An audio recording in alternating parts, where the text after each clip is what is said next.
people are talking to me about migration, and maybe it's because I'm the Minister for Migration, they have the opportunity. So like people are discussing it, and it is important that centre ground politicians and journalists such as yourselves are able to discuss it openly and to be able to discuss it in an orderly and mature fashion. And like it's a big issue that needs to be discussed. And sometimes I'm concerned that the only time we discuss it is in the context of, you know, an event that has occurred, whether or not it's Bertie Ahern's comments, whether it's not, you know, sometimes there's an attack by a person who's a migrant and that generates a big discussion about it. We need to be able to discuss it maturely and objectively and look to see to what extent is immigration good for Ireland. My own view is it has been very good for Ireland. Like historically people left this country. Now people are coming in, and I suppose we're entitled to have a mature discussion about to what extent do we want to control it. And what I've sought to do as Minister is to have a system which is firm but fair. And he did say that he had concerns about the next generation of Muslims living in this country and that he discussed those concerns with you. So what kind of conversations have you had with Bertie Ahern, and do you share those concerns? Well, listen, it's not just Bertie Ahern. Can I tell you, like 3 weeks ago, I got a report from the Independent Examiner of Security Legislation, Mr. Justice George Birmingham. It's a report that got a lot of coverage in the Irish Independent and other newspapers. And one of the issues he identified in his report was the threat from Islamic terrorism. Now, I know the overwhelming majority of Muslim people in Ireland are law-abiding people and very, very welcomed into the country. But I can't ignore the fact, I suppose, what's been said by the Independent Examiner. It has been an issue in other countries. And like, I don't think we can just not talk about matters because they may be perceived as being, they could give succour to people on the far right. If we don't talk about issues like this, inevitably the far right are going to have the whole territory to themselves. Are you saying in some ways that people are sort of afraid to talk about this? I think in case they might be branded? I think sometimes there is a concern about raising issues to do with immigration in an Irish context, because obviously there are some people in the country who are vehemently opposed to immigration. But I would have thought the majority of people have a sensible centre ground approach which recognises the very valuable contribution that immigration has had to Ireland. Like the reason people are coming to this country is it's because it's so economically successful. Like if we want to have no immigration here, we should try and go back to what we were like before, say in the 1950s or even before we got our independence. So there's positives to immigration. I think we need to be able to talk about it though, and we shouldn't shy away from it. And I think discussions should be based on data, really, as opposed to anecdote. Minister, I mean, I suppose we've had two political figures in the last week. We've had former Taoiseach and Jerry Hutch, a candidate in Dublin Central, both raise immigration in that area. It is obviously a pronounced problem in Dublin Central, in that area. We have an over-concentration, and we've seen these controversy around IPAS centres and stuff. I mean, so does it rankle, do you think, with the Irish public, that €1 billion spend on IPAS centres a year, as you lead into what you're designing now, which is effectively a new migration strategy that will dictate our policy for the next 10 years? Well, listen, just in terms of to distinguish what Jerry Hutch said, what Bertie Ahern said, like Bertie Ahern, I know people may criticise, he thought he was having a private conversation. He wasn't putting his words out into the public domain. Jerry Hutch obviously said it at a public meeting. So that was a very deliberate statement by him. In terms of asylum, like asylum is one part of the immigration issue in Ireland. And although it's only a small part, it is the most politically contentious, as you've indicated. And I suppose the reason it's politically contentious is that other types of migration involve people coming in for work permits who are unable to work here and are able to, I suppose, pay their own way, being blunt. When it comes to asylum, we have an obligation under the Receptions Conditions Directive to provide accommodation.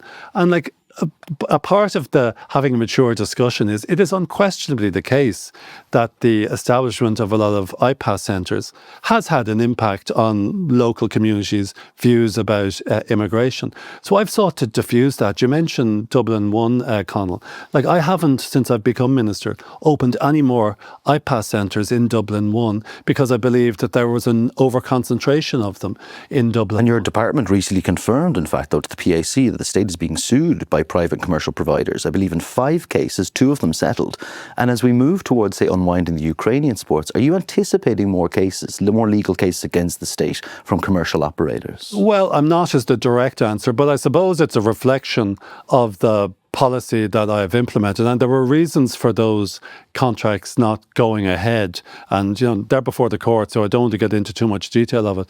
But I do have an obligation as minister to reduce the amount of money that we're spending, and I'm having some success. For the first time in years, our spend on IPAS this year has gone down from what it was last year, and in terms of Ukrainian accommodation, the state spent 1.2 billion in 2024. This year we'll be spending 600 million. So I'm reducing the cost, because that spiralling cost that was going up was unsustainable. Explain to me just for a minute before we get on to the Ukrainians, though, because you're designing the migration strategy, obviously, to come into effect alongside or roughly around the same time, I suppose, the EU-wide Asylum Pact, which is kind of an overhaul, let's face it. Now, some things that have been mooted within that pact are quite controversial. So can you just explain to our listeners around what you might call these proposed detention centres to hold people who might be here legally? Are we going to see them, and where are they going to be? Well, first of all, in terms of the national migration strategy, that's a strategy that I'm putting in place that won't come out later on in the year. In terms of the pact itself, the pact will commence on the 12th of June. I brought through the Oireachtas, the most significant reform of our asylum laws that was signed by the President recently. And there are provisions within it which I think are important and necessary. But in all of these issues, one of the things, what you have to do is to weigh up. On the one hand, you have the interests of the asylum applicant coming in, but on the other hand, have to weigh up the interests of the state and the interests of the state. And in terms of the issue about detention, there are limited provisions within the legislation that allow for detention. But one of the obligations, if somebody comes in and claims asylum, what I've required under the legislation is that they have to provide biometric data and they have to go to a screening centre. And if they don't do that, there's a mechanism there for them to be detained for the purpose of identifying who they are. Will the state need additional stock to detain them, though? Well, I hope and believe that the overwhelming majority of people who come here claiming asylum will comply with the law. We're entitled to set down certain requirements on people who come here. If you come to Ireland, you claim asylum, you have to give your biometric data and you have to go to a screening centre. There's no exception to that. And if you don't do that, you'll be detained. You said that the cost of IPAS was unsustainable and that you said about diffusing the situation. To that extent, do you think Ireland got its migration policy wrong for a long time? Well, listen, all I look at is what's there at present. I'm not going to comment on the situation that predecessors found themselves in. And obviously, if you look around Europe, particularly at present, there's been migration's a huge issue in the 21st century. When the history of the 21st century is going to be written, migration's going to be a hugely significant story. And you can look to see what happened in 2015, 2016 in Germany. And obviously, Ireland had low numbers of people claiming asylum prior to COVID. It was around 3,000, 4,000, 5,000 a year. But then after COVID, it took off significantly. In 2024, it was 18,500 people came in. Last year, I got it down to 13,000. And I don't make any apologies about saying it. I want to reduce the number of people coming to Ireland claiming asylum. And the reason I want to do that is because of data. Because the data tells me, for instance, this year 5,500 people have had their asylum applications adjudicated. 83% have been rejected. And even when you take into account appeals, the appeal rate allows around 30%. So the very, very significant majority of people coming to Ireland claiming asylum are not entitled to asylum. They're entitled to claim asylum, but ultimately we can see that they don't get asylum. And that's information that I'm entitled to use for the purpose of developing policy. And is that a humane approach, do you think, given the scale of conflict and what people are fleeing around the world? Yeah, but what you have to take into account, the people who have their applications rejected, they're not fleeing conflict. They're not fleeing war. They're here, and it's probably something we would do as well. They're here because there are economic opportunities for them in Ireland. I would much prefer, and I think would make the whole system operate more effectively, if people who wanted to come to Ireland for economic reasons used the economic avenues that are available to come here, as opposed to misusing the asylum system.